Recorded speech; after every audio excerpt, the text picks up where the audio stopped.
জাহান্নামের আযাব সম্পর্কে তোমার ধারণা নাই।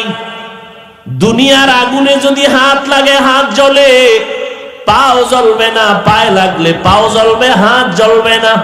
আর জাহান্নামের আগুন এত ভয়ঙ্কর আগুন, জাহান্নামের আগুন লাগবে না, শুধু তাপটা লাগা মাত্র গায়ের চামড়াগুলো খসে খসে পড়ে যাবে, পেটের নাড়ি ভুঁড়িগুলো পায়খানা রাস্তা দিয়ে পড়তে থাকবে। ও যুবক, যারা গুনাহ নিয়ে কবরে যাবে তাদের জন্য জাহান্নাম। ওই জাহান্নামের আগুনটা কেমন ভয়ঙ্কর, ওই জাহান্নাম কেমন ভয়ঙ্কর, আল্লাহ তাআলা কোরআন শরীফে তারও বয়ান করেছেন। ওয়াইলুল লিকুল্লি হুমাযাতিল